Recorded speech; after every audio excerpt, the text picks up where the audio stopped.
Okay, we have returned. Bo, it's back in your hands. Okay, so the party is in an oil field. So you're about knee deep in this mucky, black and like sand. It's kind of quicksandy. It's hard to tell as you sort of put your foot out where the ground underneath is firm and where there might be holes that you may never come back from in this lake. Towards what appears to be, you would guess, a northerly direction, you see the figure of Nash standing at the edge of this large lake that to the south appears endless. I'll take the lead, having done this before, with my rapier out once again, using it as kind of a lead to poke the ground and see if I feel resistance or not, to try to help guide the way across. As you do that, you remember the immovable rod a little bit. I don't know if that's. I don't know how I get back to it. It's buried under oil now, okay. Right? I just want to make sure it's removed from your inventory, and I was wondering if you're gonna. It's gone. Yeah, it's gone. Someone put a Sarah McLachlan video together for me. In the arms of the angel. So you poke ahead, and so proceeding in this way will take to get to Stanley to Nash might take a fair bit of time. So let's do some survival rolls as a party, the three of you. Can I wave at him like Obi-Wan Kenobi scaring off sand people? Sure. I just do this. 21 for my survival. 19. 20 not natural. Okay, so you guys have the momentum of wanting to get the hell there behind you as you quickly sort of poke around for holes, and you do find one here or there, but you don't have any slip-ups. No one falls into any of the sinkholes as you proceed. It takes you, all said and done, a solid 40 minutes to get from one point A to Nash. Jeez. So 40 minutes of sort of terror go by, and everyone's silent as they're just trying to make it to shoreline and secure ground. Would be 80 if I wasn't coming toward them? Would it be 80 minutes if I was just standing there? If you weren't there, they might not know which direction to go in. No. But I assume I'm walking. Forever. I'm walking toward them, right? Yeah, but you stop at the shoreline unless you want to get out there. Okay. No, I'm there. I'm stopping. You notice that the oil's there. You don't think of the sinkhole thing necessarily. I don't know. Maybe you do. Maybe you don't. But I mentioned it, so it's too late to make that surprise on you. And Buttons rode across on me again, right? Yeah. He doesn't. So Buttons, you see him. He's on your shoulder, and he's already like, he's been licking. I hate this oil.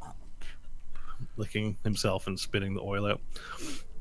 Finally, you get within earshot of Nash. Nash is sort of standing there, hands on hips. Like a disappointed parent. What are we in for? Oh. I'm just sweaty. You're not in trouble. You silently make your way to the shoreline and solid ground. You put Buttons down, and everyone collapses onto the ground. And however you want to do, you're finally out of danger. Prestidigitations all around. Half-hearted cheer. Very tired cheer. Yeah, just... you attempt to do your prestidigitations, but they have a limited effect. It'll take you a solid 8 hours to... Well, then we'll just be doing jazz as we walk. Just prestidigitation, firing them off. Pew, pew, pew, pew. Did what we slept last night count as a rest of any kind? No. Oh, dear. All right. Well, I certainly fall to my knees in the sand and just half-heartedly just start, shoveling it on, kind of turning it to mud and just looking back and forth at everybody and what? And I turn around, point back at it. I was sleeping, and that was not where I fell asleep. No, it wasn't. Bok Bok, are you well?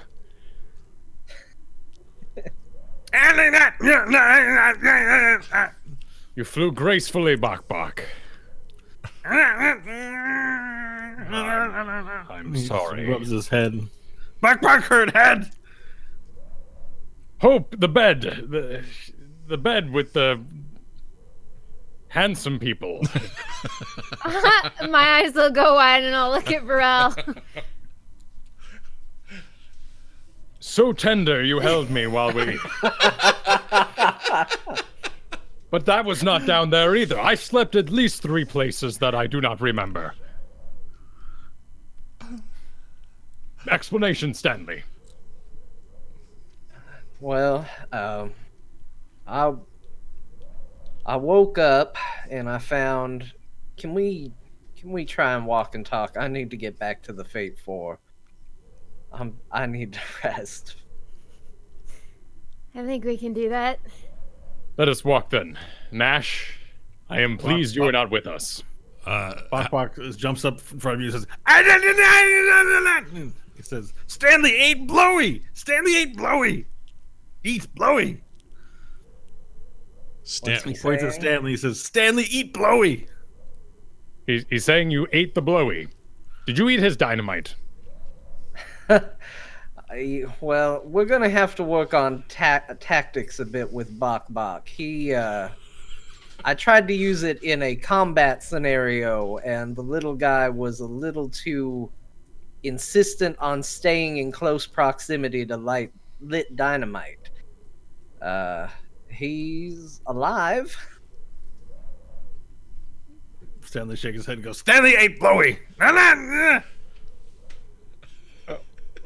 Well done. Perhaps we should hear more.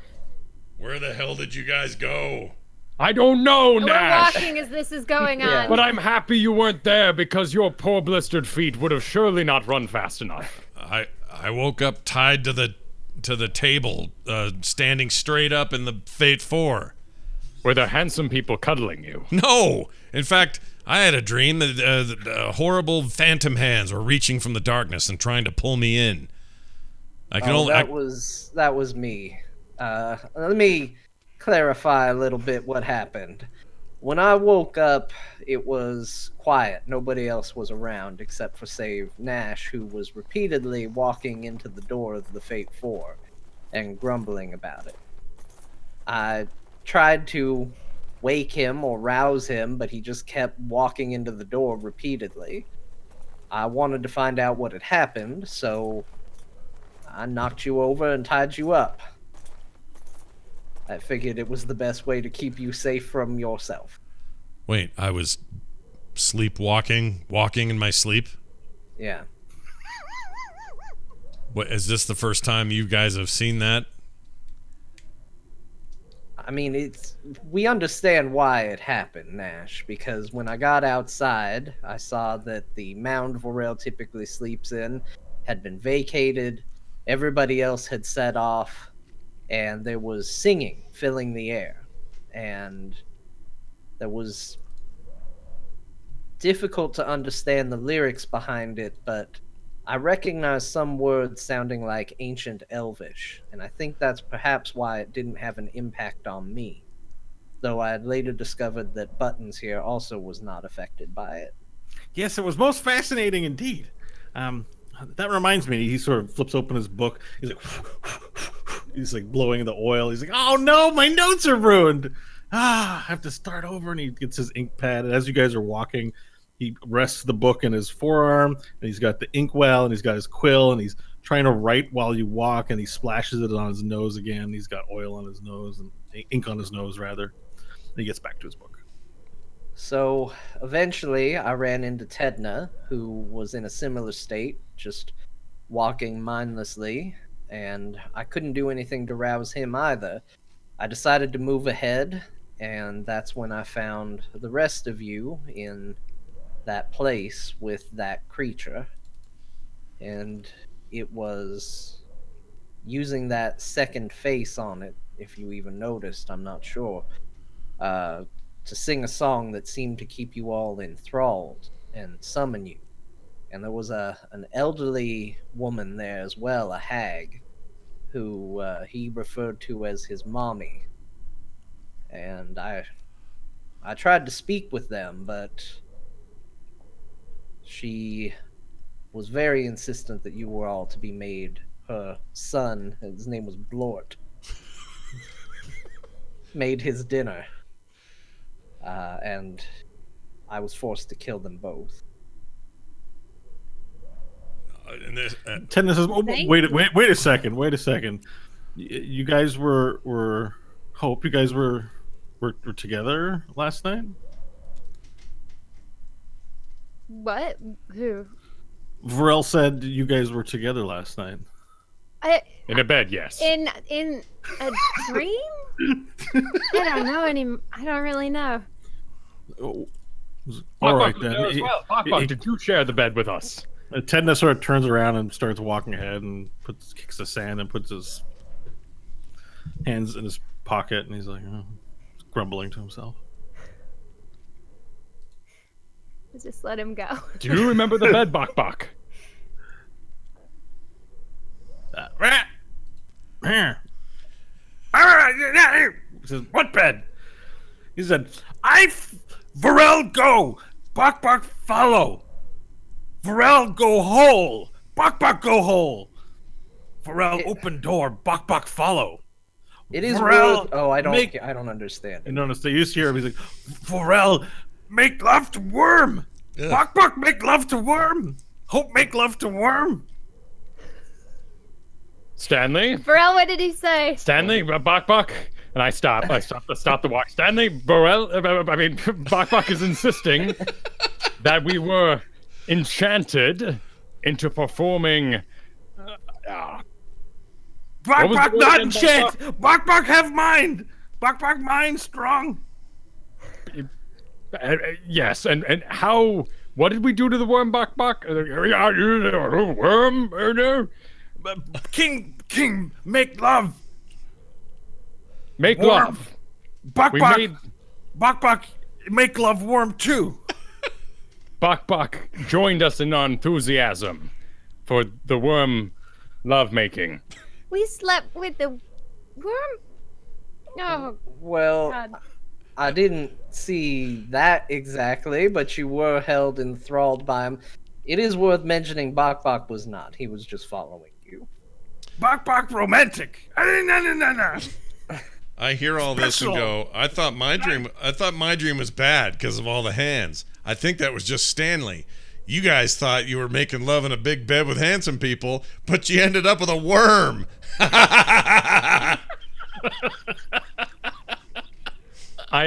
turn around and check myself. Before you wreck yourself. Yeah. I know. I check my foldable lizard junk to make sure that I am okay. There's a considerable amount of oil. Do a medicine check. A considerable amount of oil. Oh yeah. Sand and oil from there's a considerable amount of sand and oil that sort of shakes itself loose as you inspect, and I assume you do this without shame because lizard folk don't wear clothes, so you're not like hiding it. Like he pulls out, basically unfolds his skin, and I'm not aroused at the moment. No, but you see the lizard folk dong right out. This comes right out. Stanley is just eyes forward on the mission at hand. I assume you like pinch foreskin and check around and make sure there's no like nothing going on. Look underneath the ball sack, everything, just looking around and inspecting it thoroughly. You find nothing unusual, and you don't feel a soreness there that might indicate it was used recently. Is he looking at us? Are we seeing him do this? No, Yeah, I'm, he I'm did that fully right involved in in my business. Yeah. Okay. I'm not Yeah, looking at anybody being like, yeah. No, he's not looking at anybody. But like, if you guys were in a circle speaking, it's not like he turned around and did it privately. He would have just done it. Right? We were walk talking, so I'm now eyes straight ahead. I may have caught a glance and realized what he was doing, but now I am laser focused ahead. Exactly. That's how I picture it, anyways. Pharrell, I'm picturing it. Excellent. I am unmaimed and unsore. So, this lovemaking was without intercourse, though. Bok Bok, I'm quite impressed, and this is. I'm impressed at your romanticism. Where did you learn such words? Bok Bok, goblin. Say word romantic. Goblin romantic. Yes. Learn from Geetert. Oh, Geetert. Beautiful. That's beautiful, Bok Bok. Thank you. Beautiful. Dead. What? She died. Sorry for your loss, Bok Bok. No, sorry, it's okay. Just friend. Good. Oh, wait up, please. Catch up. It's all good.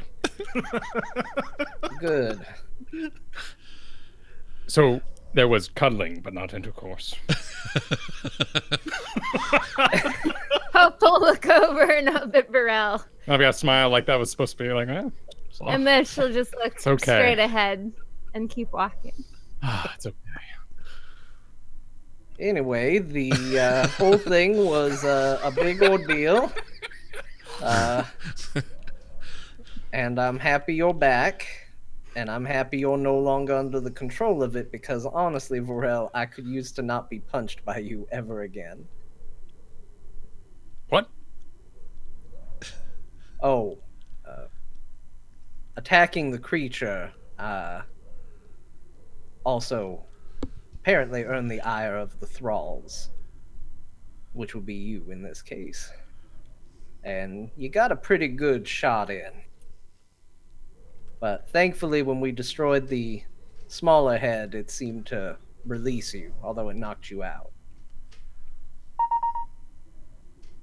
Fries are done. A beep echoes throughout the desert. I don't know what that was. Displeases me greatly. There's nothing you could have done. That was the exact design of what this creature is supposed to do. They even tried it on me. That was what made me attack him in the first place.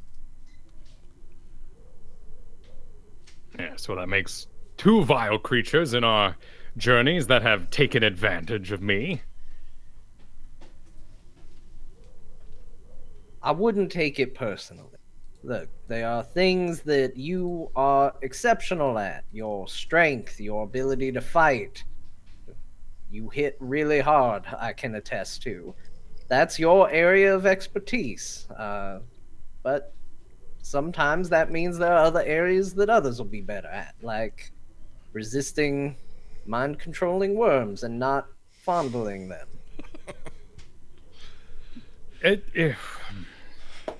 Yes, agreed, Stanley. It is absolutely commendable that you felled that beast with the aid of Bok Bok and the Blowy. Bok Bok Blowy! Bok Bok make Blowy! So, the Blowy, how did that enter your mouth? Well, it didn't enter my mouth. So Bok Bok saw you attack me and thought that meant he should attack me too. So he charged at me with dynamite, which I lifted and decided to use against the creature I was fighting. And I forced it into the creature's mouth. But Bok Bok seemed very insistent that when he lights a blowy, it goes off where he wants it, and he pursued it and grabbed it and tried to bring it back before it exploded in his own hand. These are the tactics I'm talking about. Bok Bok is like looking at Varel and he's looking at Stanley, looking at Varel, looking at Stanley.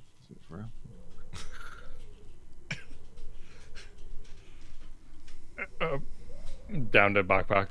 Well, all the same, commendable work. Thank you for rescuing us from such a beast. Yeah, and Button sort of speaks up now. He says, if I might ask, why do you keep this disgusting creature with you? Bok Bok, you call him? Yes. No, he doesn't appear to be actually very helpful. That's simply not true. He rescued us. Hang on. Technically speaking, it was the explosion from Bok Bok that killed the creature. He helped with the paladin earlier. Yes, he also brought the... But though they got captured, he did bring the jeweler to the mines, and which eventually led us, convinced the jeweler and his companions that we were noble. And that is a feat of its own. And not for nothing, Buttons, but you didn't exactly do anything. Well, what am I going to do? I'm a cat. I don't really know how to... I told you I don't know how to fight things, but you did use our keyword. Yes, I did. Generally speaking, though, Buttons, I'm simply pointing it out as perhaps you are not one to throw stones at someone's usefulness in that situation. Fair enough. Fair enough. Very wise. Very wise. I'm a little biased against your green friend here because he's been pretty nasty to me. Can you tell him to stop eyeballing me in the way that he does? Oh, he's identified you as delicious, has he? I think so. Does he eat cats? He eats, well, humans seem to be his preferred, so you at least are on the second tier. Congratulations. Well, you know what? I'm going to retire or pull myself out of this conversation. I appreciate again your company. I'm very happy that Stanley was able to save you guys. We weren't sure if you were going to be able to or not. And we might have left you there for dead because I'm trying to take down notes to share the knowledge of what we learned there. And it's better if some of us live than all of us. But that's me. I'm a scholar. I'm not evidently strong and brave like you warriors are. So excellent work. I was touch and go for a second there. The whole place almost came down on our heads. Then you should be commended as well. I know scholars are likely to abandon when things are wrong. Well, I no lie, I came just to check out the ruin. I love ruins. Did I mention how much I like ruins? I love ruins. And we found a cave and a secret special place that looked ancient and elven. And my only regret is that maybe we didn't spend more time investigating the area before rescuing you guys. But it didn't look like you were in any immediate danger. You were just, getting it on with that strange creature. Now, she mentioned something to me, Stanley. She said that this is what you'll become. You remember hearing that? Yes, What? she said it to me. Yeah, what does she mean by that? Just for my notes, do elves turn into disgusting old blackened creatures when they're... I had assumed that she was referring to herself, though I could have misunderstood. She said that elves don't die, they rot, which she was very much doing. But I'm not an elf, I'm a half-elf. I don't think I live forever. Well, if we ever get separated or anything like that, I should give you the address of where you could send a letter. I'd be most interested to find out what happens to a half-elf in its old age. You're probably the first I've ever encountered. There isn't much in the books about, what's the right way to say it? A crossbreed, basically. That would be He fine. starts right. Delightful. Thank you, Stanley. And as you guys are walking, you begin to see the Fate 4 on the horizon. Okay, The rest of the approaches. I'll let out a big sigh of relief. something occurs to Nash. Stanley, I get why Yes. you tied me up, and I believe that you thought you were doing it for my own good, but what's the deal with leaving me all on my own, tied up like that? Left me exposed. If somebody broke into the Fate 4 and, had their way with old Nash, well, then what? Well, Nash, you would just shrink yourself and immediately get out of the ropes if you were in your state of mind, and you'd be instantly free. I don't know. I knew that as soon as you returned to your senses, you'd be able to easily get out of there without even much thought. Well, I did, just for the record, had to think about it and almost shot myself in the foot with a fireball before I figured it out. So I'm just saying, I don't know, next time leave a note or something? Don't we have some kind of scrawl it in the sand or anything? Just all right. You're very self-reliant, Nash. I had nothing but the utmost faith in you. I shake my Bubbles head. looks at And, you intensely. Says, "You can shrink yourself." yes, I can shrink you too. Shut up. Fascinating. I should like to see you shrink something sometime, just for my studies. I don't think I've seen this kind of magic before. Well, maybe if you would have stayed in the Fate 4 and kept vigil, you would have seen it. Why am I talking? Yes, Why am I talking to the cat? Listen, next time I'll do it. I'll let you know if you're still with us then, and then you can see it. And if we don't have an opportunity, I'll shrink you. Oh, wonderful. I'd love to try being shrunk. I wonder what kind of places I could get into if I was half my size. It'd take Any you ideas, twice as Stanley? long to get the places you want to go. That's a good point. My walk span would be shorter. It only lasts a minute. So you'll. Oh, is that all? Yeah. So you don't need to worry about the long-term effects of the shrinking. Oh, but like if there was a delicious mouse and it went into its hole, I could shrink myself and then get into the mouse hole. Potentially. Get the mouse and come back out and eat it. That is if the mouse isn't roughly your equal size and then can fight back in a reasonable way. Plus, if you don't get out of there quick, you'll turn to your previous form inside the wall, and who knows what happens then.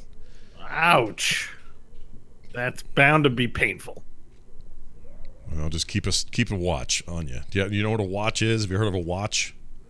Yeah, a thing you put on your wrist. It tells you what time it is. Yeah, that's how you can track it. Because if you go more than a minute, you're screwed. You won't be able to get out of that wall, and we may not be there to save you. Do you have a watch, Nash? I did in the solar mines.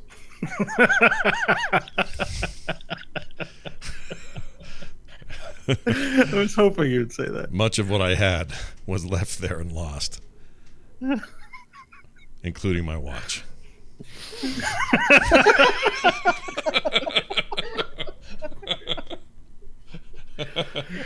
Perfect. And on that note, you guys are now within the vicinity of the Fate 4. Looks undisturbed. No worse for wear than it was when you left it. The sun is now starting to climb up over the horizon, and it's early morning. I don't think we're exactly going to get the early start we were hoping for. We Definitely sleep. need a rest. Yes. You said the rudimentary door was enough to stop this from happening.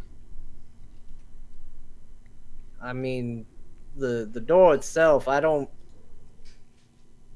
guess Nash couldn't figure it out in his stupefied state. He just walked into it over and over again.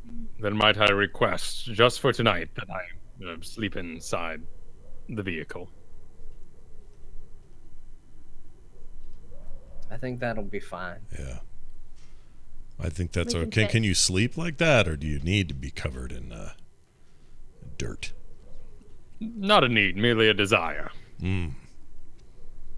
What if we laid all over you? How would that go over? I'm gonna sleep on the roof. Give me time. The dream is still fresh in my mind.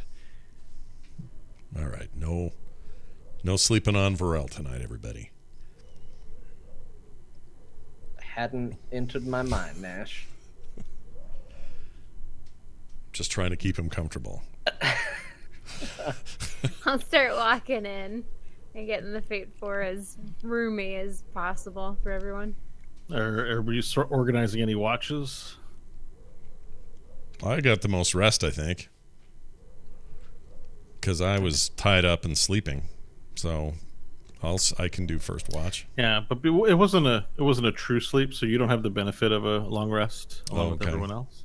I mean, I went into this particular rest full hit points and stuff though because I took the other rest when everyone else You've been resting was away. up since your exhaustion was like something you can try and recover from. So I'm just saying, if we're gonna pick one of us, I'm happy to volunteer.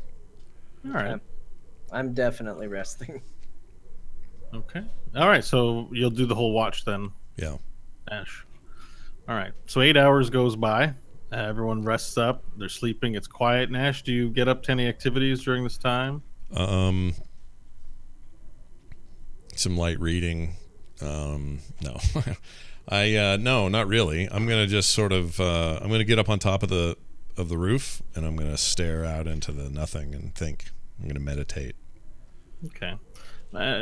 As you're doing this meditating, you do notice that Bubbles doesn't really take this opportunity. Buttons doesn't really take this opportunity to go to sleep. And so it was at one point during this, he sort of climbs up next to you, sits down next to you, and begins scribbling in his notebook near you. Right. And he says, after some time in silence, he says, "I get the impression you don't like me very much, Mr. Nash." I don't like anyone very much. It's not so much a matter of like, it's a matter of I don't know you, and I don't know what you're capable of. You might say I don't trust you. Okay, well, I mean, you trust me enough to bring me with you. I'm not of any I'm not going to put you guys in any danger. I'm a scholar. I study things. I want you to feel comfortable around me, at least that, I'm not going to hurt you in any way. I'm concerned about who you work for, and the only reason I'm cool with you coming with us is because I trust my companions. And you might ask, well, why do I trust them? You need to have experiences with those you're going to trust and see that trust finds a firm foundation. And I don't have that with you.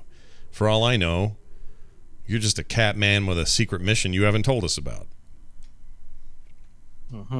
No offense. Okay. No offense meant. I mean, do you have questions for me? I'd be happy to answer some if you like.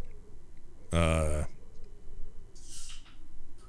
you like a real cat? Do you know? I was indeed a real cat. Yes. Oh. I became animated through magic at the university back in Principal City.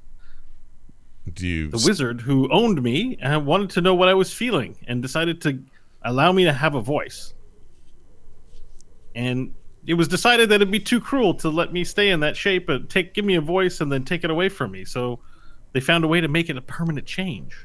And they also helped me with my thumbs because when I started to talk, I wanted to start reading. And I needed to be able to turn the pages, and I couldn't with my little cat paws. So they did this magic that sort of morphed my... See this claw here into a thumb. So now I can hold a quill in my hand. Do you purr like a cat? I most certainly do. So other than your communication skills, your uprightness, and your ability to read and study, for all intents and purposes, you are a traditional feline in this world.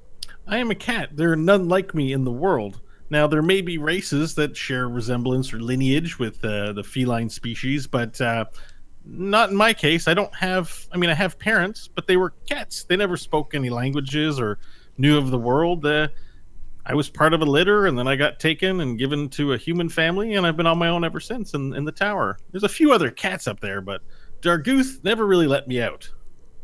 Dargoof, yes. Oh, Dargoof. He was my owner, but we had a falling out. What happened? I surpassed him in magical knowledge, and he was embarrassed at debate. Sometimes the wizards get together to debate. They bring forward their theories to have them. I can't remember what we call that now.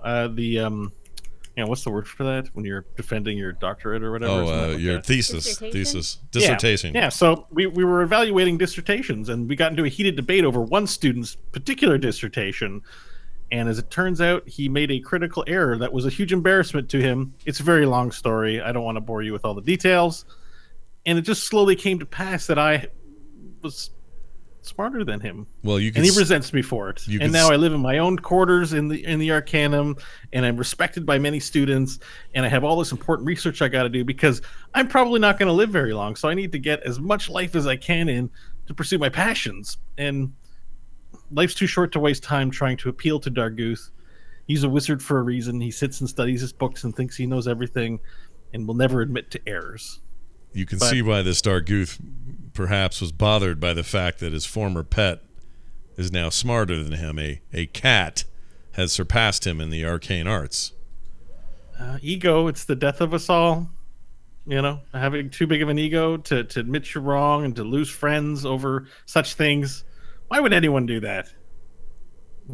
Some behaviors of humans are puzzling to me. As a newly formed social creature, I don't fully understand and empathize with the plights that humans go through. Who do you work for now? And halflings and dwarves. I'm being very marginalistic, I suppose, by just calling everybody humans. But you're all just a bunch of pink people to me. Who do you work for pink now? Who do you answer to? I work for the university. I don't answer to anybody. There is the dean, and I need to get funding for my research projects. So if I get funding and then don't do the research projects, I suppose the people who provided me with funding will be very upset to me, but I don't answer to them. But hanging around us is giving you what is it you're getting from us? Why do you desire to be with us? Remember, you must have had a really long sleep. We were heading to I was heading to the ruins out in the desert. You guys were heading out to those ruins too. I'm just going there to see what's there. It's a fascinating part of the map. But that's my point. If I hadn't If we hadn't have picked you up, how are you getting there? What was your plan? I was walking. My good leg and my bad leg. A good old-fashioned way. Well, you need to understand this is how I feel. This is how I feel out the kittens in my life that I run into that can talk, or any other creature for that matter. I need to know what your motives are. This little band of adventurers we have here, well, it's hard to describe, but we really trust each other, and that's about it. And we're looking to do more good in this world than not. And strangers have screwed us in the past. I'm not saying you've done that, but you may have to work a little harder to earn our trust. Mine in particular. Well, how about this? Let me give you a little gift that he sort of takes over in his backpack, and all he's got is papers in there.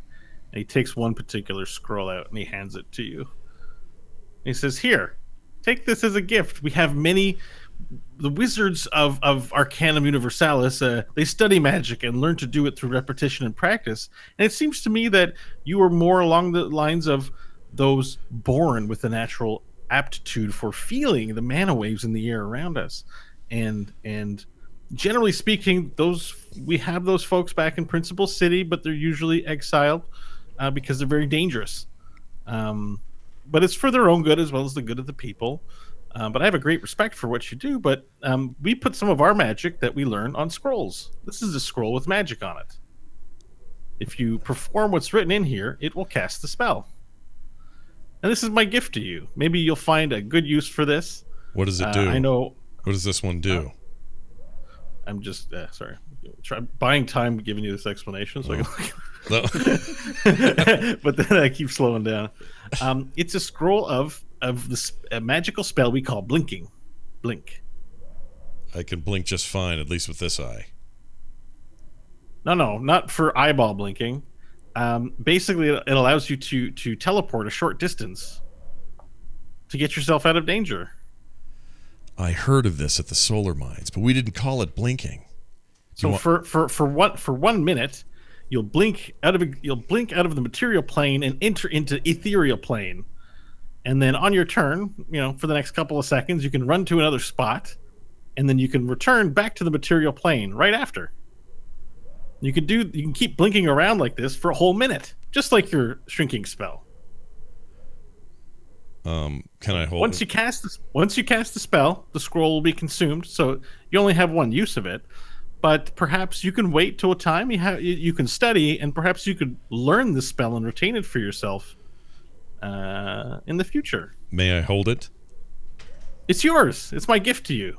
All right. Hopefully you'll trust me a little better. Gonna reach out and take it and go unroll it.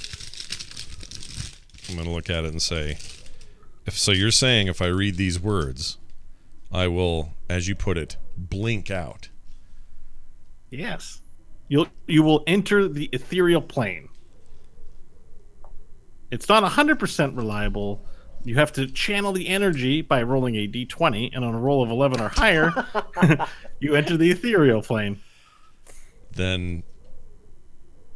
But you keep trying. This isn't a trick. Seconds. No tricks, okay? No, this is I'm giving you a spell. I'm sharing my knowledge with you. I'm hoping you can teach me that reduction spell. I would be very interested to know what sort of mimetic and somatic and any verbal requirements there are in order to cast a spell, and I could document that if you're willing. But I don't want this to feel like a strings attached thing. So, if you feel like sharing your knowledge with me, great. If not, here's a gift for you: the blink spell. All right. I take it. I tuck it into my robe. I look at him for a second. I raise my right hand. I swirl it around once and go, and he shrunk. He's like, "Oh my god, this is so cool!"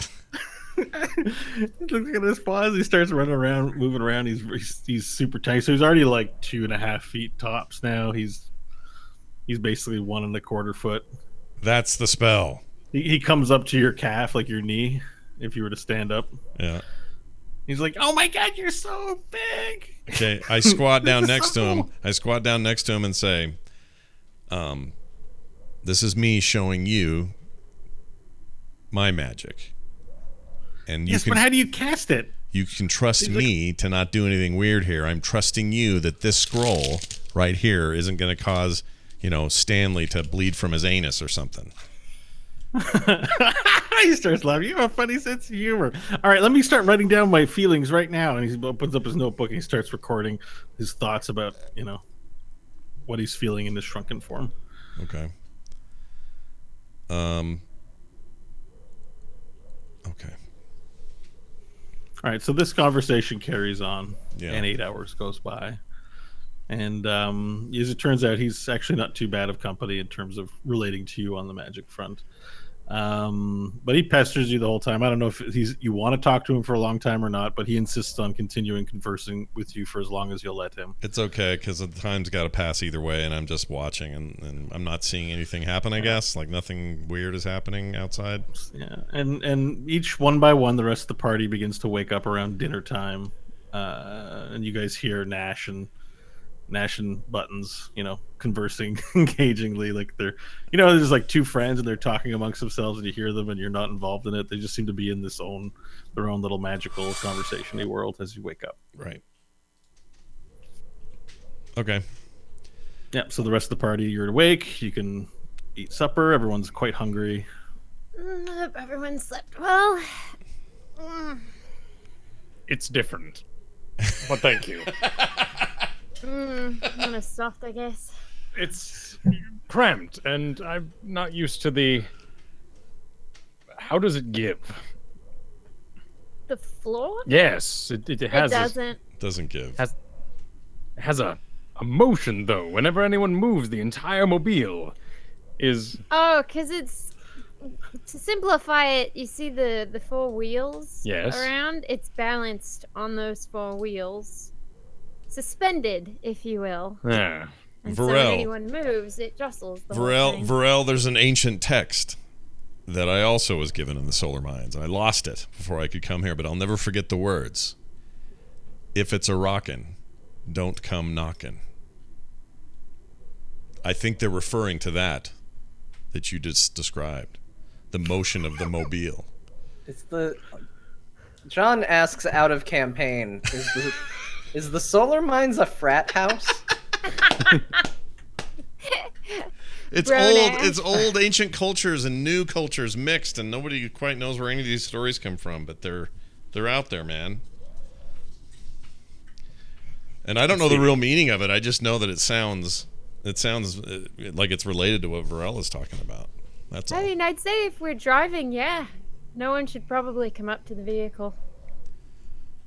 Good advice. Thank you. It served me well. Yes, let's see that. Food time, perhaps. I like the sound of that. Late, and then we'll get on our way. Sounds like a plan. I'll go over and gather up a little bit of breakfast for myself. I'll get some food as well. Yep. I'm going to sit down and I'm going to whisper something to Stanley. I sit down with him. I have food as well, and I go, Stanley, our little desert rat friend, the cat, gave me a little something, and it's got magical properties. I just want to make sure you're aware of it as kind of our de facto leader in some ways, and I don't want you to be alarmed if you find out that this was given to me, if you have any misgivings about the cat or his intentions. But I have a scroll here that apparently once I read it, it will cast some pretty interesting magic I currently don't have any control over or have any knowledge of. I think I trust him in this regard, but you should at least be aware that I have something in my coat he calls Blink. Can I see it? Yes. And I take it out, hand it over to you. That's it. And he says if I read it, I'll blink out of existence as far as others are concerned, and perhaps enter a new plane of existence, if only temporarily. This could be useful in the right situation. Can I do an Arcana check to see if I've ever run into like a spell scroll or anything like that before, or have any so knowledge it's of how it important to note if it is if it's on your spell list. That's an important thing in 5e. Let me just take a look here. Is blink on the bard list? It is not. So as you look at the scrolls, it sort of hurts your eyes, and it's difficult to sort of make out what's on the scroll. You can't read it. Do I have any knowledge of how scrolls would work, though? I don't know. I would say new, because you're not like you regularly learn your magic from any sources of written. Right. But it's a similar feeling as to how when you were in the Black Mine and found that book and found you, which I think you still have, the last few pages described a ritual and the letters were just moving and swirling and giving you a headache and you couldn't read it. It's the same thing here. Your brain cannot comprehend what's written down here. The letters move and escape from your vision and make it sabotage your ability to read it, essentially. Shouldn't that be true of me also, because I'm not a wizard? Blink is on the sorcerer spell list. Oh, okay. Yeah, so there are spells, sorry, just for everyone's benefit, in 5e there's a master list of spells. The different classes might have a limitation on what spells they have access to. Right. Pretty much all do except wizard, I think. But even then, wizard can't learn cleric spells. So, okay. So if you see a scroll or a book of a magic that isn't in your class's list, you can't read it. Okay. Yeah. Okay. It seems magical in nature, Nash, but this doesn't make any sense to me. So you don't see the words here? No. All right, I've heard tale of this. I can see them, and I think I can cast this, but this also helps confirm that it is the magic I think it is, and it could benefit us.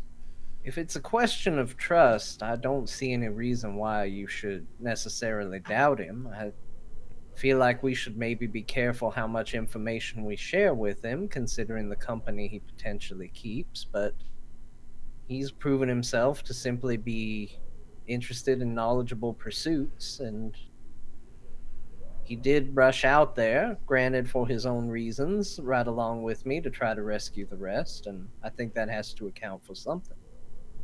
Yeah. I tend to agree. I had a long conversation with him last night. By the way, he won't shut up. He's a huge talker. So just know that next time you're doing guard duty, prepare for the long dark night. Because he'll talk and talk and talk and talk. And as you guys said this, Tecna takes his food that he's eating, the left of it, just throws it out the window, gets up, brushes past you kind of brusquely to the front seat in the driver's chair. He's like, all right, is everyone ready to go? Let's go. We should get going. I think we're ready. What's the hurry, Tecna? No hurry. Let's just get going. That's the definition of hurry, you little shit. Why do you want to get out of here so fast? We've been sitting here long enough, man. Like, let's just go. We gotta get moving. Right, Hope? Yeah, we gotta get going.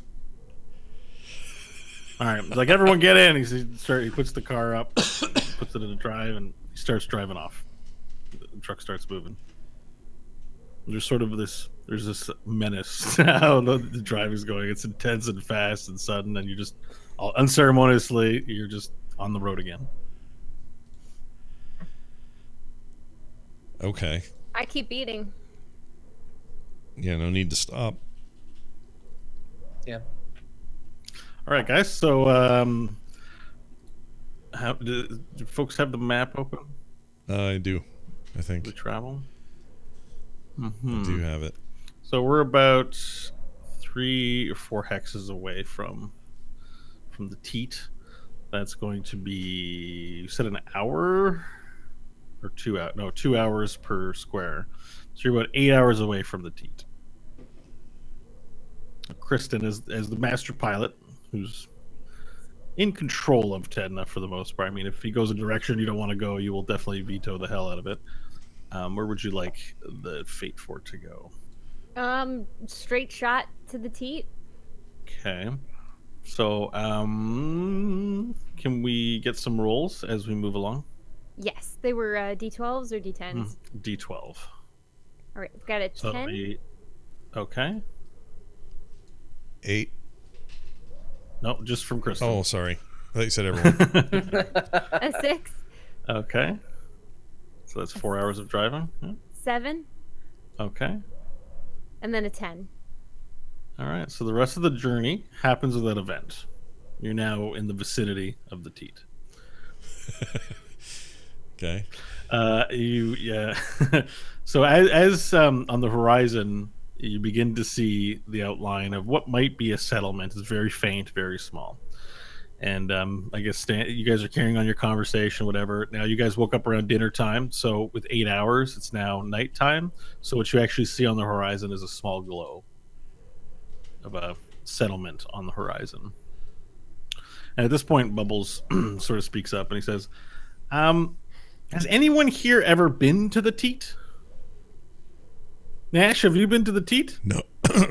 No. Stanley, have you been to the Teat? No, I don't think any of us have buttons. Hope, have you been to the Teat? No. I'm just gonna ask everybody. Pharrell, have you been to the Teat? No. Tecna, have you been to the Teat? No, man. No, I haven't been to the Teat. And what about Bok Bok? Bok Bok? Where's your friend Bok Bok?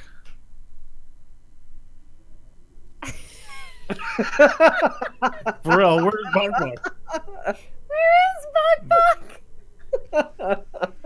Bok Bok? He's probably humping someone's leg. He's around. Did you lose Bok Bok, Bo? There's nothing. There's no response.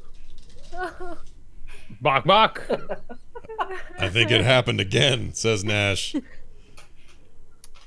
I think we lost him. Well, he's a free spirit. Bok Bok will return in time. I do hope he did not sleep by the pile outside, hoping that I was in the pile, for I slept inside, without telling him. Oh, that's an unfortunate mistake. Should we go back and get him since he's your friend and he saved you from, he brought you the Fate 4, you said, with the jeweler, and then he saved you from a paladin or some guy with armor? What did you guys call him? And he did a lot for you to help save you guys. Well, let's check the exterior first, and I will exit the vehicle. Okay. You exit the... Tecna stop the vehicle. Put a pat Tecna's shoulder All right. and The vehicle comes to a halt. He just sort of brakes. He brakes very hard, and everyone sort of lurches forward a bit, and he just brakes it, puts it in the park kind of aggressively, and just crosses his arms and silently sits at the front. Now, Varel exits immediately once the car stops. You sort of jump out even before, coming to a rolling stop. And you look around, you take a brief look, and you hear... Bok Bok, where are you?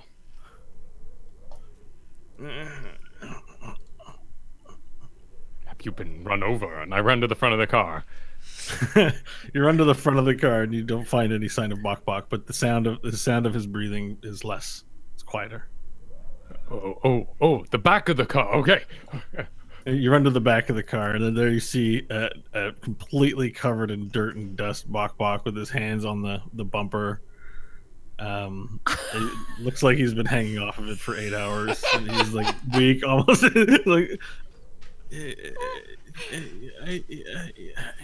Oh, and I'll scoop him up. Bok Bok, you poor fool. And Goblin, what happened? He's limping your hands. He's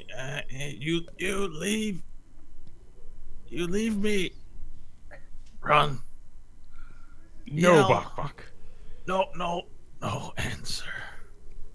We were inside the vehicle, Bok Bok. Inside the vehicle. Bok Bok said. I for one am impressed with the little guy. That's amazing. I will re-enter the vehicle. Where was he? holding on to the back. Poor confused Bok Bok. This whole time? Forgot that we were inside the vehicle, and that's how we leave. Well, let's give him some water if we can. I'll put him on the workbench and... You put him on the workbench, and a few good berries sort of fall out of his loincloth. I'll pick them up and put them in his own mouth. Okay. You put them in his mouth and then wash it down with some water. Bok Bok and he's still unconscious, but he's gonna have to. This poor little guy, he needs sleep. It looks like. Yeah, well, does he still have his bear skin cape? Mm-hmm. Yeah. Okay, I will tuck it around him. And isn't there like a storage area up on the top? Sure, yeah. I'll put him into there and grab one of the pillows and stuff it in there. Well, apparently we must check for Bok Bok. There's an ancient saying in the solar mines. Try not to leave Kevin at home again. I don't know what it means, but perhaps it applies here. Who's Kevin? I don't know. It had something to do with being left home alone. And people leaving someone who was important. And Bok Bok is, of course, he's become important to us. So don't leave Kevin at home. Well, not to interrupt or anything, but I was trying to drive at a point before the unfortunate business with your little green friend. And that's my understanding about the Teat is that it's the burg surrounding it, Trashburg. They're quite poor there. So I don't know if we want to roll up into town in this vehicle. I guess is what I'm driving at. We may want to find a place to park it. Not close, so it doesn't get robbed or taken advantage of or stolen. The people of Trashburg are really poor. In fact, Stanley, you should probably take off some of your clothes. Do you have anything? Can you dress down a little bit? I snap my fingers, and all the white, clean-looking, pristine clothes dirty and dust and look tattered now. That's not going to be enough. I'm guessing based on what I read. I mean, but I just want to make sure we don't run into any trouble while we're there. It's going to be a kind of a rough place. Now, if I go in, I'd probably sneak in with a little hood and try not to let anyone see me because they'll try and sell me as like some magical pet. But there's a whole bunch of us here now. And he actually, from his bag, he pulls out like a Jedi-looking or Sand People-looking, robe, and he starts tying it up and putting it over his head, and he has his little walking stick. He's like, "See, there you go. I'm all disguised up." I'll go ahead and pull the hood on the cape and all of that up over and try to make myself look a little tattier, hide the finer parts of the clothes.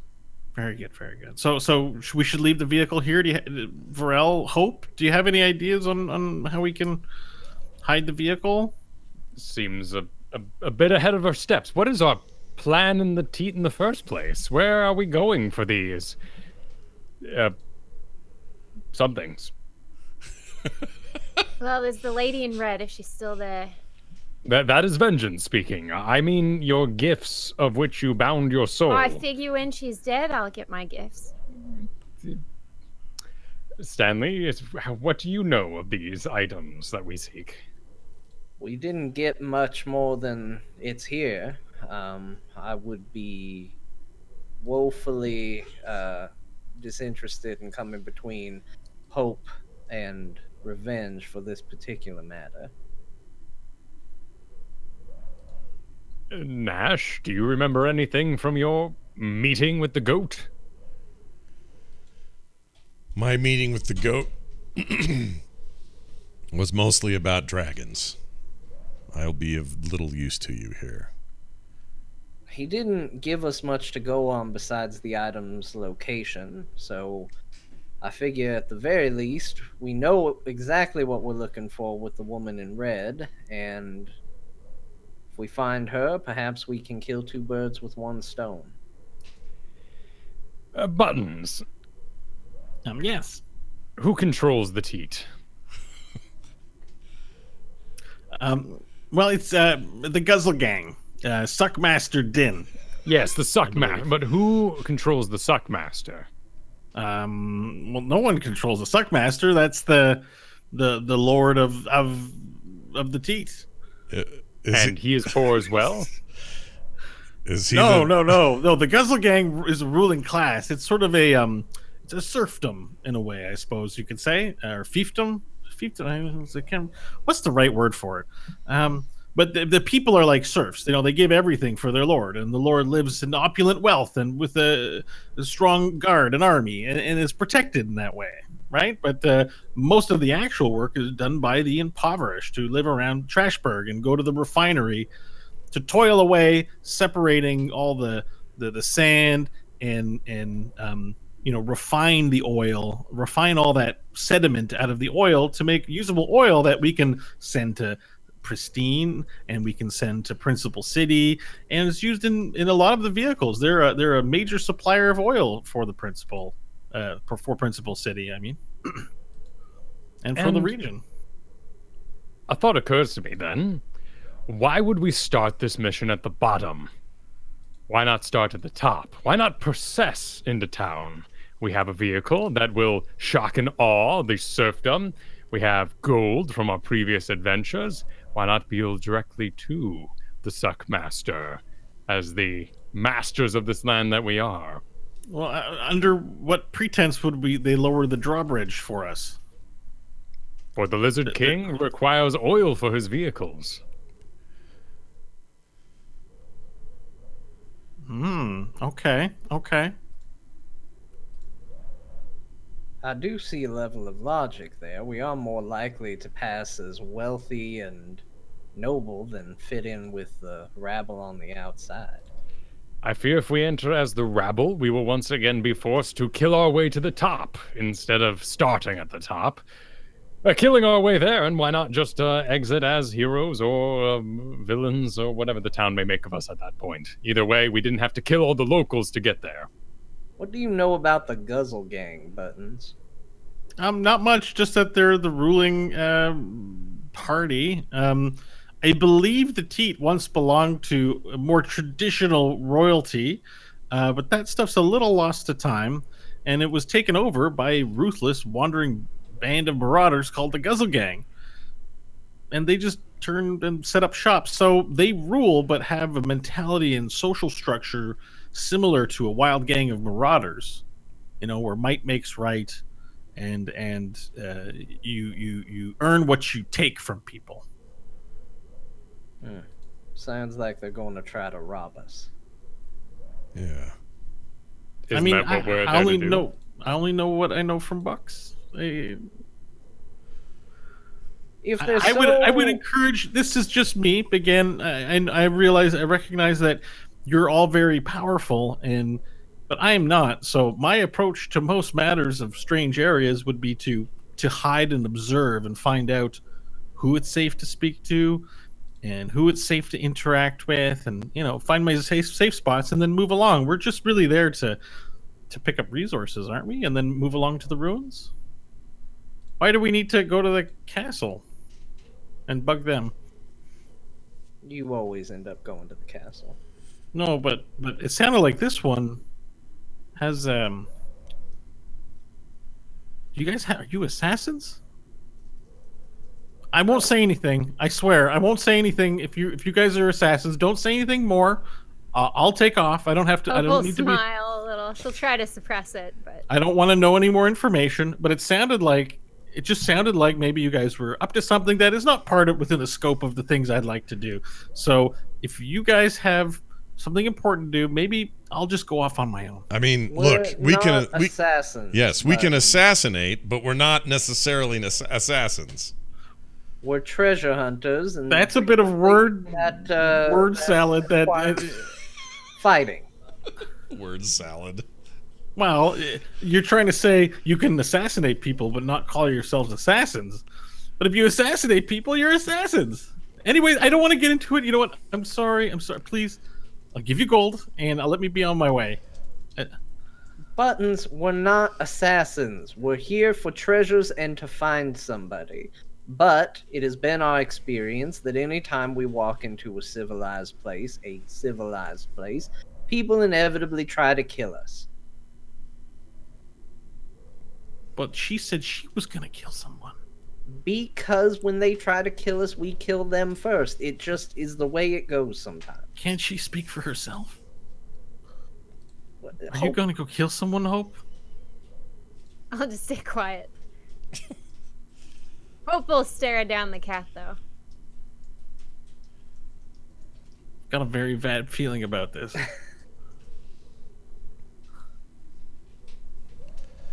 I should have told you in our discussion on the roof that this is kind of what you signed up for when you came with us. Look, if you guys have some important business to take care of, let's find a nice inn or something to stay at, and I'll stay there and read books. I don't really want to be out in public while I'm there. Because, being a cat and all. So there are nice inns.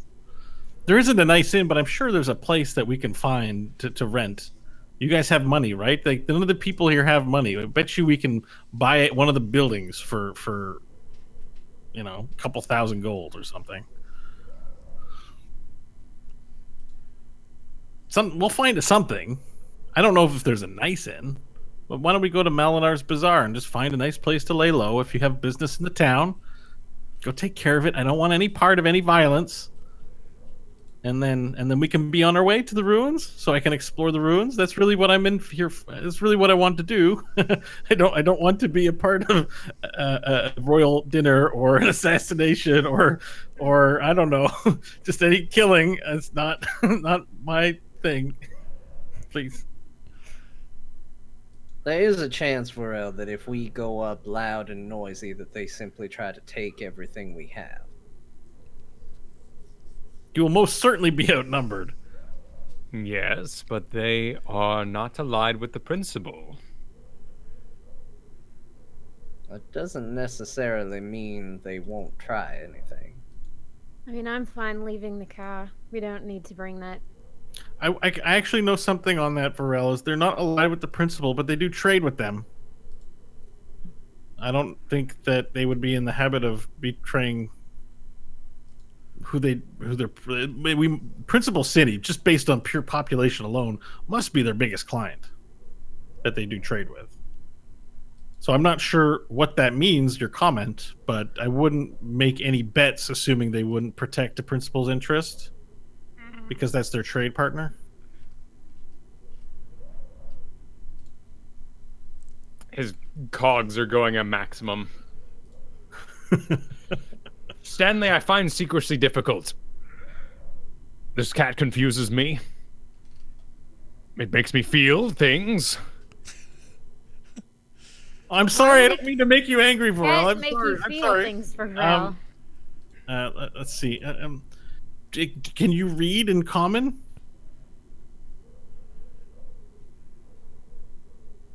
Yes. Okay. Well, I have here is he sort of flips through his backpack and look. I have here a wonderful book in here that I use for light reading. I quite enjoy it. It's a little thick, and he sort of pulls it out, and he's like, "But it's a nice story. Would you like to have a gift? I can loan it to you. You can give it back to me when you're done." Kind of stagger back, putting his hands up like it's some sort of cursed object, and just I need to breathe, and heads outside. Varel does not do well with the indirect approach to things.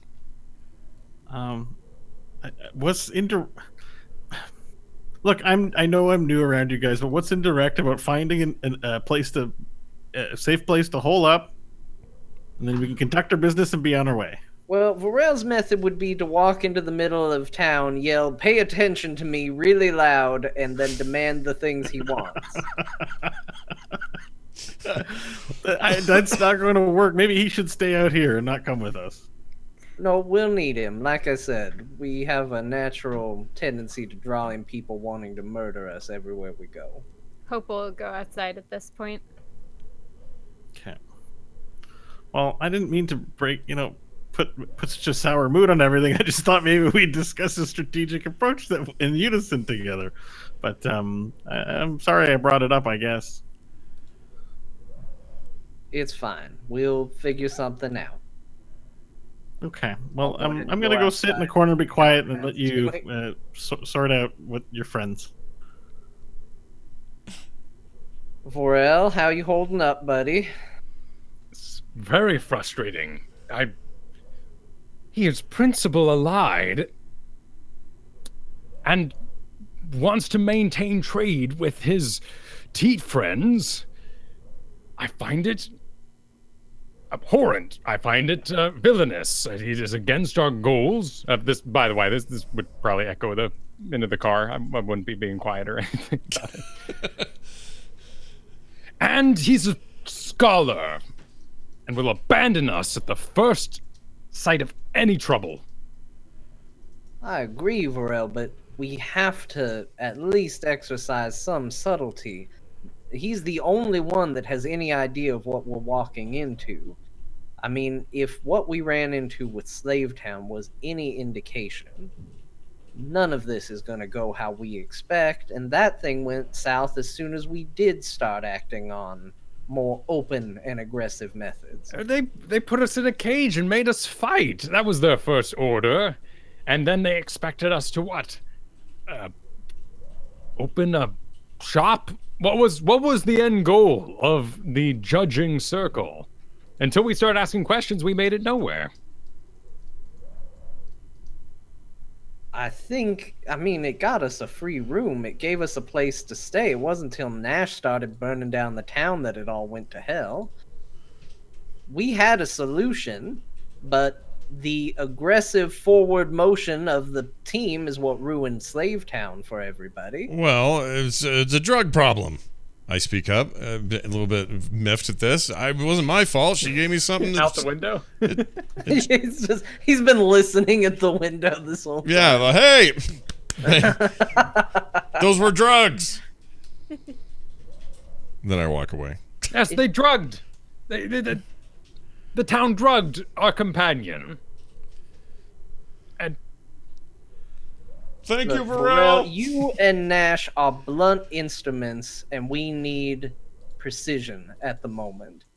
Not to be too harsh, obviously, I think I enjoy your company, but the truth is Slavetown was a complete failure, and our people are still chained up because the two of you couldn't control yourselves and act accordingly.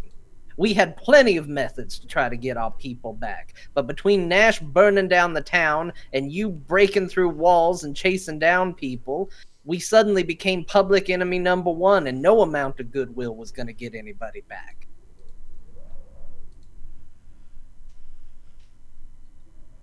it was a bad town.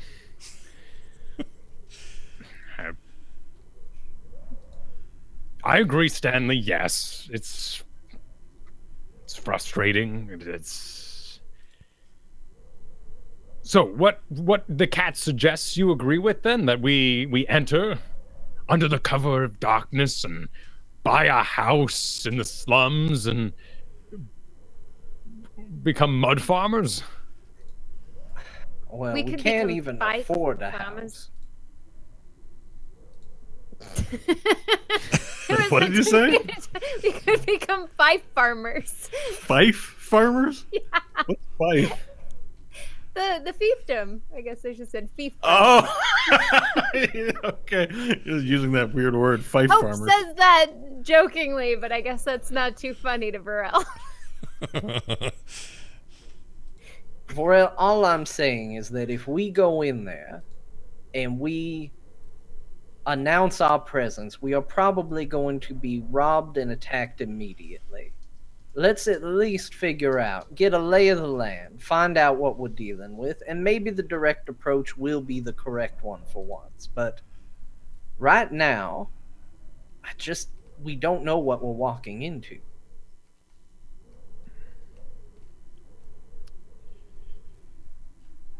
I agree. But we should not wait past the point of denial this time. That's what caused the powder keg of Nash, if you were to call it such, the blunt instruments, Nash and myself, to burst forth. The plan went awry, and we were embedding ourselves deeper into principal culture, of which I am not a fan of. Fair enough. But sometimes you do have to work the system. You have befriended a cat from the city you say you hate. He hasn't given me any reason to doubt him. All he's doing, whether we like the news or not, is telling us to use caution. No, certainly, and I was mentioning it was Burrell. Oh. Who's so upset about Principal City, but here you are, harboring a cat from the very place. Oh, I'm aware, and I'm very mixed on the subject. I have experience with the Arcanum Universalis. And he is likely trustworthy, though will abandon us again, I will say, at the first sign of any trouble, any call, any money slipping through, and leave us in our current predicament. You knew the university. Have you ever been to Principal City?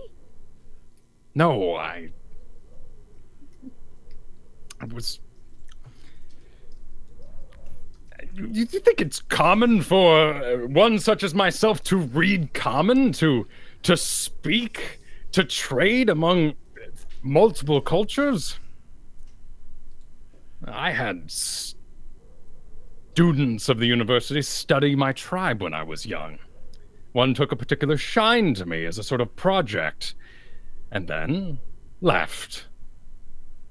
When his research was done, he left, leaving me alienated, smelling strange of elves and humans, with a language and knowledge that was odd and foreign. And I wandered alone for a time. Granted, I learned skills from him that I used to manage my own, but that's why you find me estranged from my own people. I was a pet project in my youth.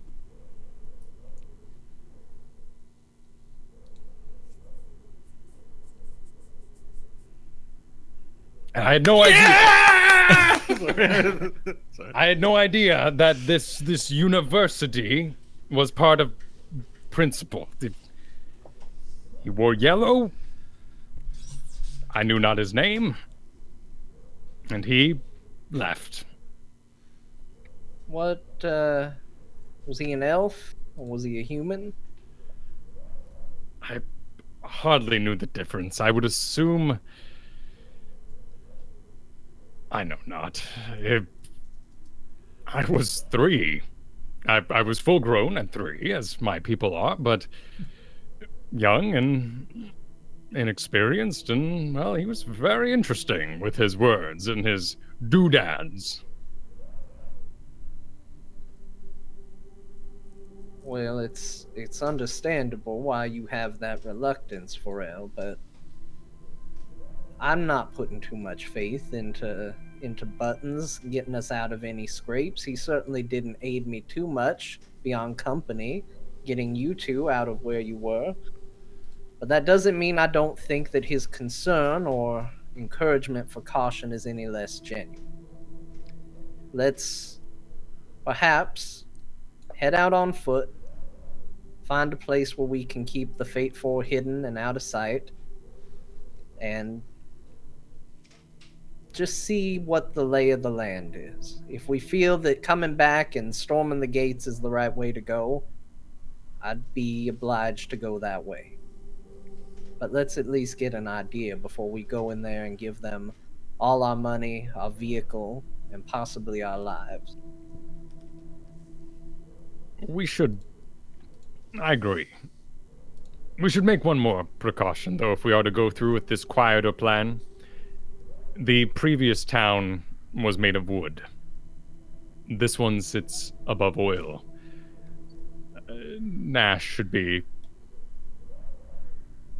further controlled.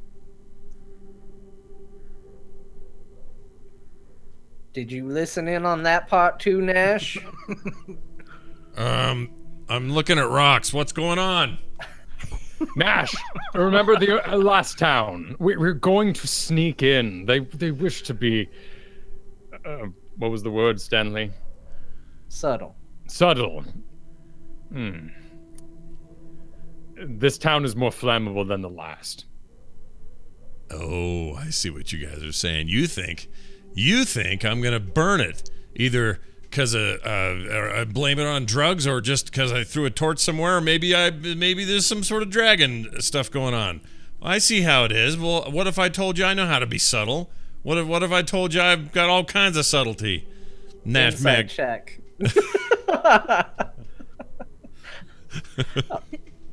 Well, you want to try? You're trying to figure out if he's being subtle right now. I want to know if he thinks he's telling the truth about his ability to be subtle, because I don't think he does. Make your roll. That's going to be a 13. Okay. You believe that he believes what he's saying is true. Nash,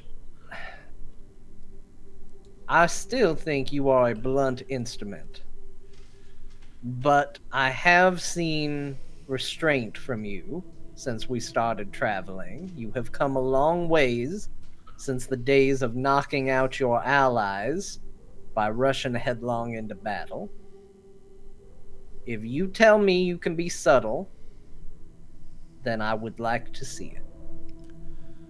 Well, then allow me to prove it.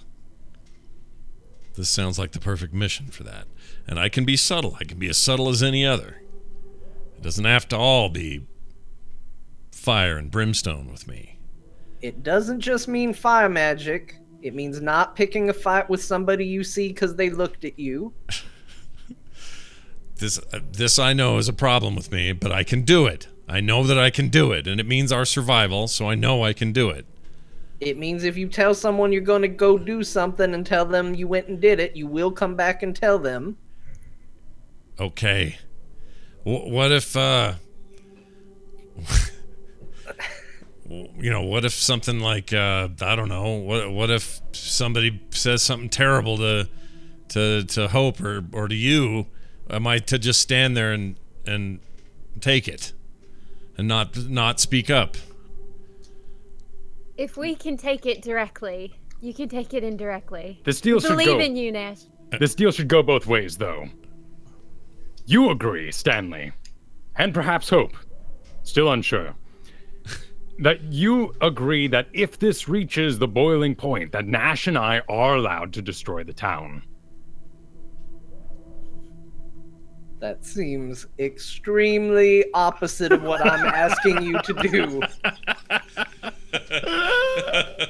What if we rolled that back, maybe not quite so loud, what if we rolled that back to, instead of destroy the town, you are then free to act in a more aggressive, less subtle manner? Okay, deal. Okay, Buttons, you had a word. Buttons is inside the Fate 4. No, I'm just talking about Buttons. Okay. Buttons had a word with you. A word, a magic keyword. Perhaps we should have one of those. Lemon tree. Yes. Perhaps we should have a unleashing word that means Nash and I no longer have to hold back, and we are all in agreement that this is a problematic situation that no longer requires subtlety. We can use lemon tree again. Okay. Nash. Too many syllables. Sorry, go ahead. What? That's a good point. Yeah. Can't we just It's say... worth doing, it's worth the syllables saying.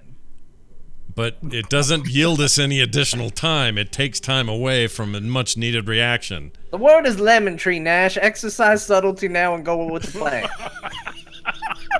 Okay. Nash and I will hold back on the ridiculousness of this upcoming town and its political machinations. But when we hear lemon tree, we will smash and burn to the ground. Now, can I say lemon tree? Can Varel say lemon tree, or is it? I don't think it's so. a But reserved to Stanley. Only Stanley can say. Can Hope say lemon tree? Hope can say lemon tree. It's starting to not a sound Stanley. weird. Lemon tree. It's starting to sound like an ability. It should sound weird. You're going to have to notice it and say, right, that means I do something. All right. I can do this. Varel, we can do this. Okay. All right. How do I subtle? Well, mostly it's standing there quietly. As a lizard. Yes. This is good enough?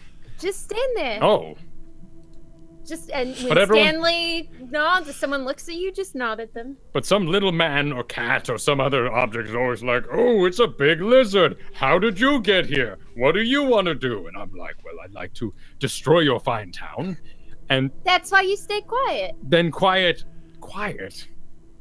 Yes. It's frustrating. Anytime you think I would like to destroy the town, simply say out loud, and a good how do you do to you. It harbors supplies. There would be no kidnapping. We'd John, still make be him practice. Hillguard. What? Living, Make him practice. Okay, we'd still Well. be in the Hillguard. we're gonna Eating test at it. the table if there was not fuel to run the goblin cars that was traded to the principal city. This place is in alliance. Pharrell, if this Needs to be place... destroyed. Okay, so let's assume we do take the town, right? We destroy it, wipe it off the face of the earth. What army do you have to protect the land from the principal coming here and re-establishing power No. to control the my, oil? my point, my idea is to roll into town because we are building an army that requires fuel to move it. And we would prepare to make such deals through Stanley to make such deals as to pull away from principal's business, correct? But using the subtlety plan, we are going to go into town, things will go always wrong, and we will end up burning it down. That is my argument. Well, we'll try not to burn it down. That's the whole subtle approach. We're gonna do our best not to burn it down. So, Vorel, Okay. if somebody comes up to you and goes, "Wow, a fantastic lizard man. How are you? I'm so happy to see you." What are you going to say? How do you do? Perfect. It was well done. What That do was you great. do you have any preferences for my response, especially to jackasses in this town?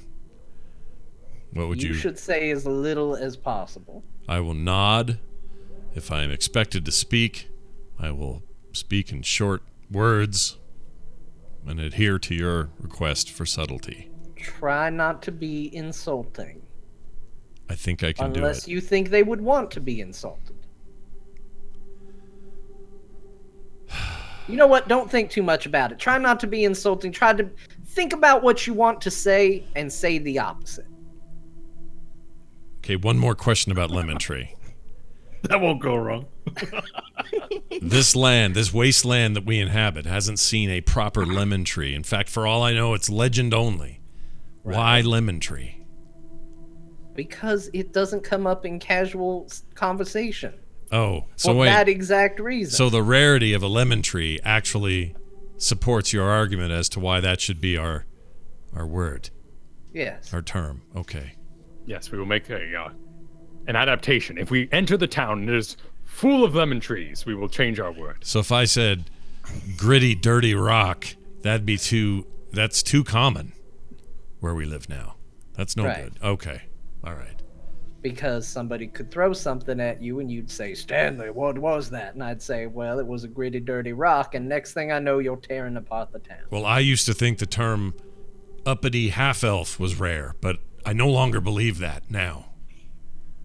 Experience has shown me that that's more common than I thought. So, lemon tree it is. Lemon It's your tree. day every day for at least 1,000 days and 1,000 nights. And possibly eternity after, Nash.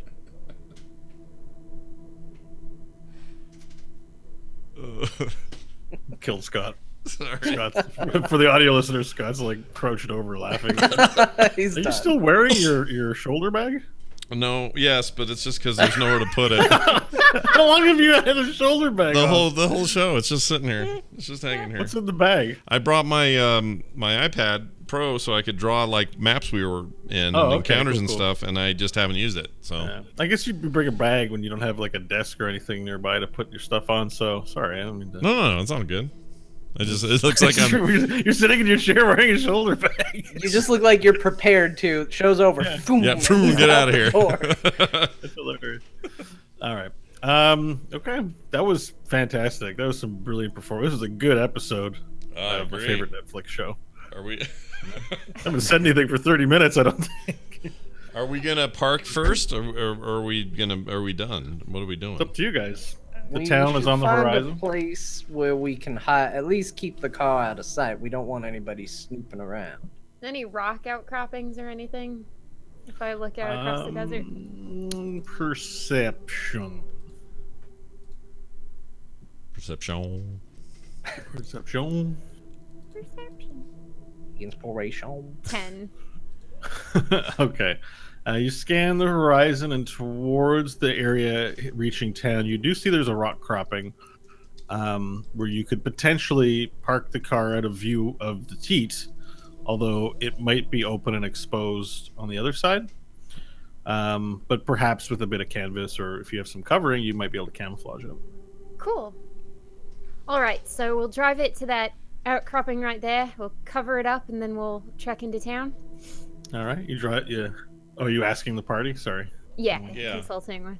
Seems like a good idea. The only other thing we have to figure out before we head out is who all are we bringing? Yes. Perhaps. We should have someone stay with the Fab Four.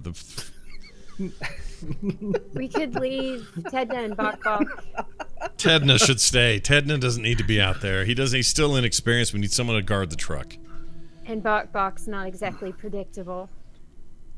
Tecna looks at Tecna. So you guys are outside, but you hear shifting from inside the vehicle. And the door opens up, and Tecna goes, "Hell no, I'm not staying here in this truck." That would leave Bok Bok in charge of the truck, which We could trust him with. he is emotionally fragile right now. He feels like he was abandoned. I certainly chucked him a great distance. He may feel a little handled at the moment. Would you like to stay until he wakes up? Could I find you in town? We could stay, because it's still dark outside, isn't it? It is dark. We could stay yeah. one last night. All right. It's about 11 o'clock-ish, because you woke up around dinner time, so 5, 6 plus 8 hours would make it midnight? Or 1 or 2 in the morning even? Somewhere along those lines. It's nighttime. It's full-on nighttime right now. Somewhere between 12 and 2. Cool. Very well. We shall camp till afternoon.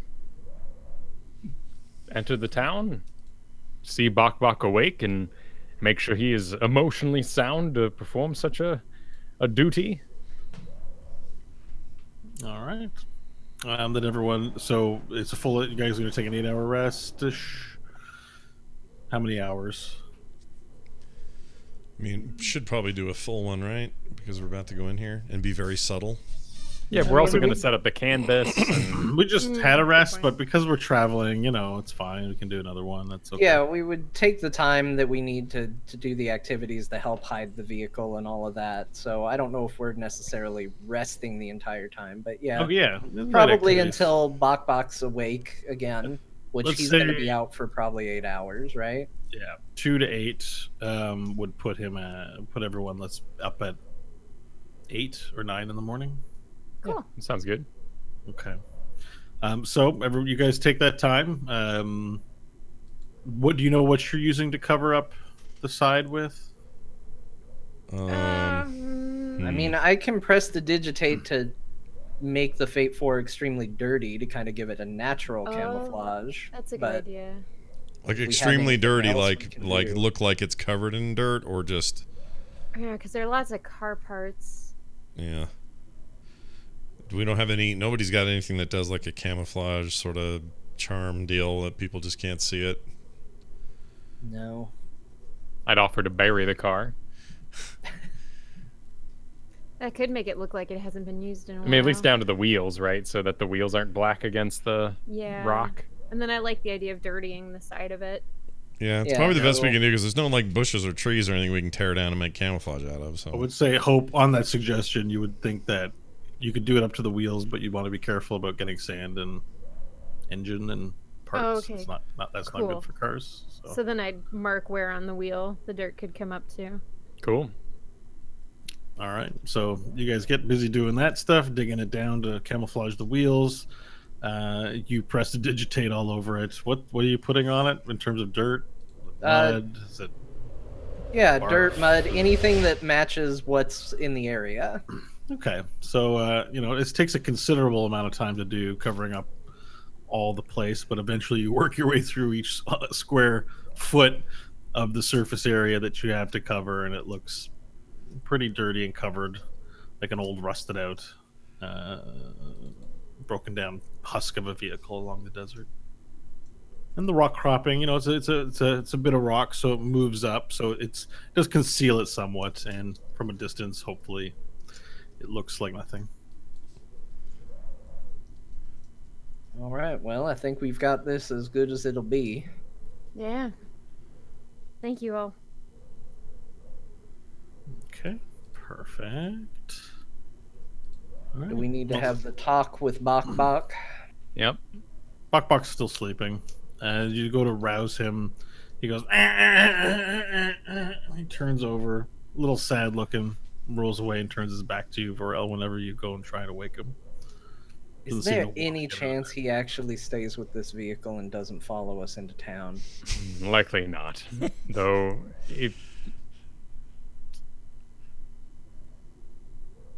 I mean, truth be told, the most logical person to stay here is Tecna, who's been trying to prove what a useful individual he would be to us, but continues to do the opposite of what we would like him to. So I am under no illusion that he would actually stay. Yeah, I said it as loud enough for him to hear. So I don't know why any of us gotta stay, man. Let's go and do what we have to do in town, and then we'll come back. What do you have to do in town, Tecna? I'm going where Hope's going. All right, now he's just a creeper. I say we dump this load. Tecna, what is Tecna doing for us? What advantage do we have? I'm not being a creeper. I'm here to prove that I can help out and be part of the fight. I'm not going to be any help sitting in a vehicle. If you guys are in trouble, I'm not going to know. And how am I going to defend it? One person. If a bunch of marauders come here to take the vehicle, it's as good as gone. There's no way I'm going to defend it. It's not. We need to stick together. That's how we're strongest. We should probably take Bok Bok with us too. Button sort of perks up and says, he's got a bit of a point. I don't really know what one person's going to do against a band of marauders coming to take your possessions. Not wrong. Yeah. So we all go. So, think about what you're going to say before you start lashing out at me, okay, Stanley? I think Stanley's point was I was not the hot-headed little whelp that heard about a fantasy little dream that didn't actually happen and pouted for the rest of the evening. Plus, my point was, you leave him here, and he maybe steps out of the vehicle. And he's like, I'm headed towards town. Let's go. Boy. What did you dream of? We're talking to Tecna. Tecna? Yeah. You just flip him off? All right, this is the opposite of subtle, Stanley. We have a problem. It was inconsiderate of us to not wonder what he dreamed of earlier. We can ask him later. I can put him to sleep. Then he'd get new dreams. Tough.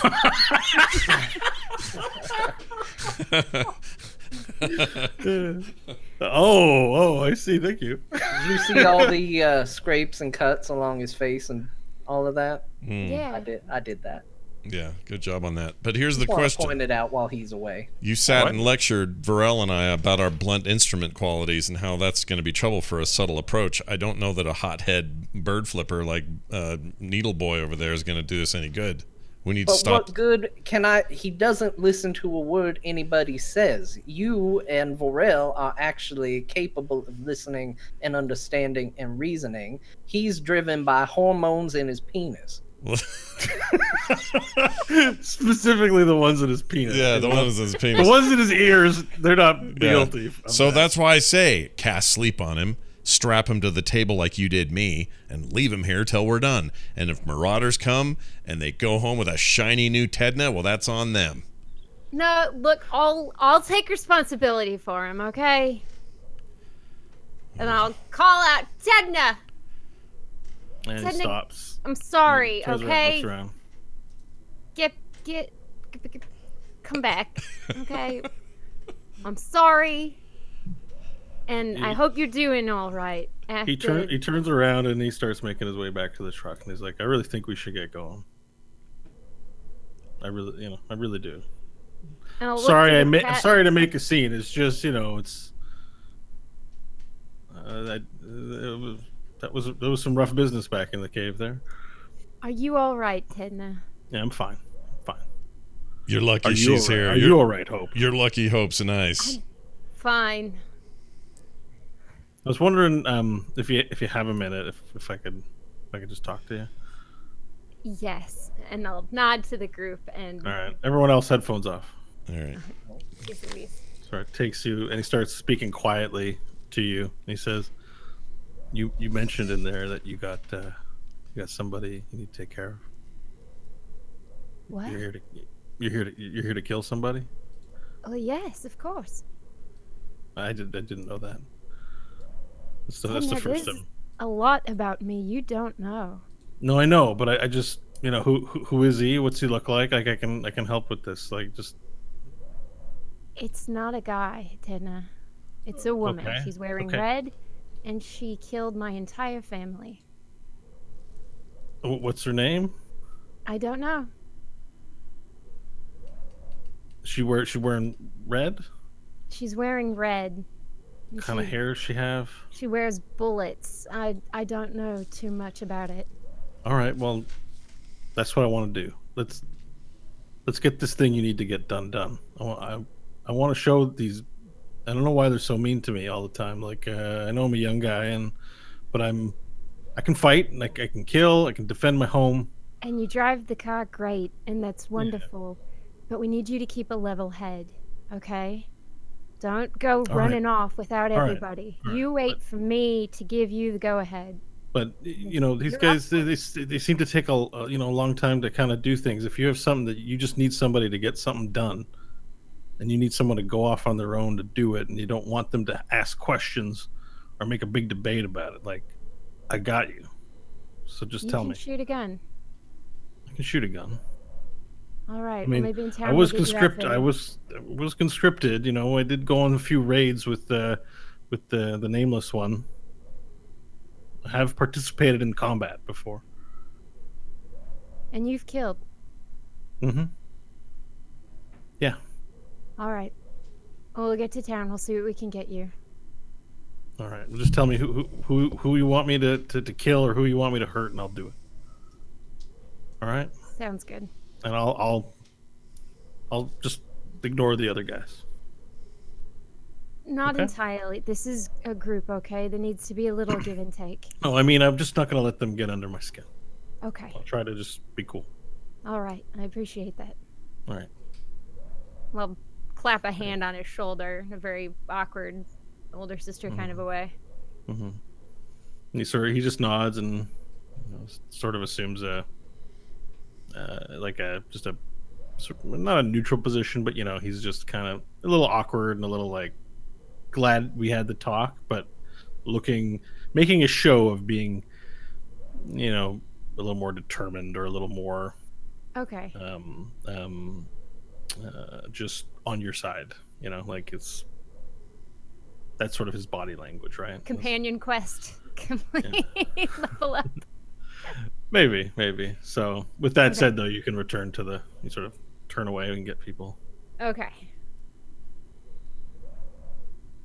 Scott, put your headphones on. Oh, hi. All right. Anyway, so Tecna and Hope turn back after their private hushed conversation, and he leans and sort of looks, a little satisfied. Like, just the conversation was good. And Hope turns to the rest of the party. I don't know. What do you? They're all sort of looking in your direction, although they haven't heard what was being discussed. Look at the cat and ask how we look. Are we ready for town? Well, yeah, it's probably as good as we're gonna get, as long as maybe Mr. Stanley can prestidigitate some more dirt on us. I know you've been prestidigitating the vehicle all night, but whatever you can do on the way to put more dirt on us, let's look as filthy as we can. It's not a problem. And prestidigitate everybody. They all get a layer of dirt. Nash gets a little poop. All right. I will scoop up Bok Bok if he lets me. Yeah, Bok Bok still actually looks. You go to move him, and he goes, and you can tell he's in pain. Like he might have some broken bones. And he's just like, you pick him up, and he just seems to be like in pain and sickly. He doesn't look very healthy at all. He doesn't look like he can walk right now. Stanley, is there anything you can do for Bok Bok? You're gonna make him waste his healing spells already. I see it in Stanley's eyes. It's like, no. Mm-hmm. It's what the DM wants. Pat him on the head. There. No, I will cast Cure Wounds at level 1 on Bok Bok. Okay, how many hit points? That's 9 hit points. Okay, Jeez, so that was as good as my level 2 one earlier. So, I mean, the hit point business, like, he did get a long rest, so he's recovered his hit points in full. But, it helps, the energies help him mend and feel better. So it sort of produces this relaxing felt, and he goes, fresh. And he looks like his body's mending. It fills him with energy. Does this mend bone, or is that a higher level spell? I just don't want to give Cure Wounds more effects than it's supposed to. So I'm not good on healing spells in terms of my knowledge. Having read through a good deal of healing spells, they don't really specify bone ever. They talk about whether it reforms limbs and things like that, but it never really gets into bones. So I would assume that with it curing hit points, it might. But yeah, that's always a rough thing, because hit points is an abstract representation, right, of your health state of well-being. Yeah. But you could be at full hit points and be bubbles and not have your leg grow back, right? And so how does a broken bone? But it does talk about regrowing limbs. Again, limbs is a thing it talks about, but it never gets into broken bones or anything like that. So when you say it talks about it, you mean like a high level spell, right? Yeah, higher level spells talk about whether it regenerates limbs. Yeah. Okay. He does look a little healthier. His face becomes flush as you inspire him with healing magic. He goes, he's saying, Bok Bok hungry. Bok Bok, eat kitty cat. Bok Bok, eat kitty cat. And we'll walk. Fresh. I'll turn around, I'll go back into the car, and I'll kind of one arm baby him and open the food and kind of pile some bear meat kind of into my arms on top of him. Okay. He's like, okay, eat bear. And he starts eating as you hold him like a baby, and he's eating in your arm. Oh. That's adorable. Okay. Make sure he knows that I'm the one who healed him. I don't want any more weird business with dynamite. Being goblin to Bok Bok. You were very brave in there, Bok Bok. Stanley says thank you for fighting alongside him. Thank you.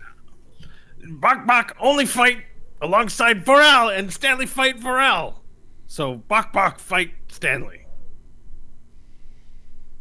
You must trust Stanley. Not personal. No, never. But we trust Stanley. And Stanley? You trust Stanley. I trust Stanley.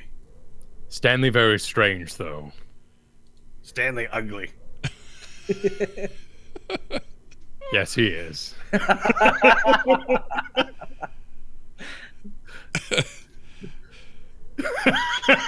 just gets back to his food and eats. Thank All right, you guys. It's just important to me that he knows that the healing came from me. I grabbed the Fate Force keys. I have those with me. Okay, excellent. You guys got all of your belongings? Yep. Yeah, I piled enough meat on the backpack to like get us there, but I don't want to be showy about our supplies, so. Okay. Well, so it's going to take, based on where you park, it's going to take a couple of hours to traverse the desert and reach it. We are at time. We don't have a crazy cliffhanger, so I think maybe we could end it there unless we want to keep going. But generally speaking, we usually stick to time. So that might be a nice spot to put a bookmark and to pick it up next week as we enter the Teat proper. Seems like a good place to enter the Teat. So the 6 of you, or the 7 of you, all walking in a line. You're outlined on the desert horizon as the sun plays, and then Whitney Houston blares out, "We don't need another hero." Your little jig. So we're heading in. I'm very excited about that place. I'm excited about our subtlety that will surely impress Stanley. Make sure you make note. I'm kind of hoping that Kyle makes a note of what he's supposed to say, so he uses it in completely wrong scenarios. Oh, absolutely. I'm looking forward to that. Yeah. I gave very specific rules that I felt could very easily lead to bad situations. Excuse me, big lizard guy. Where's the bathroom? How do you do? How do you do? No, I want to know where the bathroom is. That's awesome. Yes. Freaking love it. All right, well, we will continue this adventure next week as we enter the city and find out whether or not that rat freaking cat is gonna turn on us, because I just have a feeling. Don't know why, just have a feeling. So that's just me. That's Scott out of campaign saying he's got a feeling. I'm not sure how Nash feels about it, but I have a feeling. Anyway, we'll do that next week, among other great things, surely. Encounters we have yet to even know about. So come back for that. A quick reminder to go to therewillbedungeons.com. And if you're thinking, man, I'd sure like to have that print of Nash in dragon form that I drew. I'd like to have that on my wall. You can get signed and digitally signed versions of that right now at therewillbedungeons.com/store. If you go there, it's the very first one. Click it, boom, you're in. It's actually on sale right now, a couple bucks off what it would normally be. So it's up there now. If you are interested in such things, that's the Nash in dragon form print at therewillbedungeons.com/store. I think that's everything. That's everything. Is that everything? I think that's everything. I can't think of anything else. Again, that's all I got. If you want to contact us, the best way to do it is head on over to therewillbedungeons.com. Is a way to contact us. Get the archives. It's all on YouTube. You can get the podcast. Get it any way you want. It's going to do it for us, for me, for Stanley, for Hope, for Varel, and for our DM, Bo. We'll see you next time.